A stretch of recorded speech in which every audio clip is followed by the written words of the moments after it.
Masih bersama Bisri, saya Ki Adrian. Tema kami hari ini adalah impor produk-produk hortikultura, dan masih bersama narasumber saya hari ini Bapak Bob Budiman. Beliau adalah Wakil Ketua Gisimindo atau Gabungan Importir Hasil Bumi Indonesia. Satu hal yang kemudian kita sempat bahas adalah bagaimana kemudian bicara mengenai alasan mengapa Permentan nomor 89 dan juga 90 ditunda pemberlakuannya sampai dengan Juni 2012 adalah supaya stakeholders bersiap diri. Sebetulnya bicara mengenai stakeholders yang mana dulu? Apakah teman-teman pengusaha atau dari pemerintah sendiri yang memang sebaiknya menyediakan infrastruktur yang ideal untuk katakanlah pintu masuk produk-produk hortikultura impor misalnya?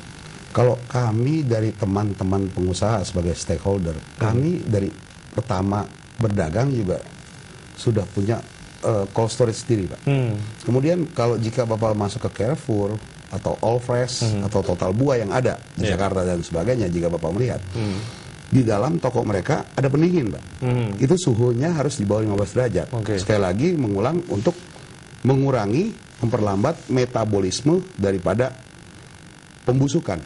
Itu yang pertama. Yang kedua, untuk mencegah terlampau cepatnya evaporasi atau penguapan pada kadar air buah yang mengandung nutrisinya. Jadi jangan sampai kita makan hanya ampas saja. Jadi sebenarnya kesiapan dari kami pengusaha nggak ada masalah. Yang bermasalah stakeholder sebenarnya adalah, mohon maaf Pak, bukan menjelekkan pemerintah.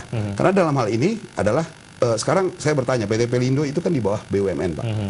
Nah sekarang bagaimana Kementerian Pertanian yang mau melakukan dan sudah melakukan bentuk regulasi ini akhirnya ditunda. Ya mudah-mudahan dengan ditundanya ini mengadakan koordinasi terkait, Pak. Dalam hal ini dengan Pelindonya, dengan bea cukainya mungkin, dalam hal ini Menteri Keuangannya. Kemudian ya untuk melakukan yang tadi mereka mau mempunyai suatu sarana fasilitas di dalam pelabuhan untuk pelayanan satu atap. Jadi dengan mengacu kepada WTO, artinya phytosanitary pada artikel 4 itu di dalam WTO ada untuk pengakuan phytosanitary, kemudian diminta juga certificate of analysis, artinya uji lab dari negara setempat, kemudian terbit health certificate, nah itu dikirim sebagai prior notice sebelum barang itu tiba di negara importir. Artinya surat-surat tersebut menjadi sebuah jaminan bahwa produk-produk hortikultura yang diimpor ataupun dimasukkan ke Indonesia itu semuanya sudah tercertified dan juga sudah terscreening gitu ya? Ya betul. Nah ini cukup seru Pak. Jadi begini, jadi kan begitu udah diterima, kemudian kan diverifikasi Pak. Bisa-bisa saja dari Balai Karantina mengadakan satu random sampling. Saya curiga dengan yang ini. Saya periksa ini barang. Nah kemudian setelah saya periksa, oh di barang berbeda fisik, ditangkap, dimusnahkan, silahkan saja, itu sudah melanggar hukum. Terus yang kedua, dari Balai Karantina bisa melakukan verifikasi G2G, government to government, kepada negara terkait, apakah ini sah atau dipalsukan. Itu lebih baik melakukan itu, Pak. Melakukan verifikasi dan random sampling daripada seperti memperlakukan setiap kontainer atau barang yang dikirim entah melalui pelabuhan maupun bandara. Artinya teman-teman pengusaha melihat ketidakefektifan di sini ketika ada satu sertifikasi yang dimiliki oleh produk-produk yang diimpor ke Indonesia, dan ini kemudian menjadi sebuah jaminan bahwa ini adalah produk yang aman untuk dikonsumsi oleh masyarakat Indonesia. Itu kan ada di prinsip WTO. Setelah itu ada peraturan lagi gitu ya, yang akhirnya men-screening lagi. Ini menjadi sebuah kebijakan yang apakah menurut Anda efektif atau tidak sebetulnya Pak Bob? Ya. Kami sih tinggal ngikutin, cuman yang kasihan kalau nggak percaya, coba wawancarai aja konsumen-konsumen yang membeli. Pasti mereka bilang, saya taunya harga minta murah.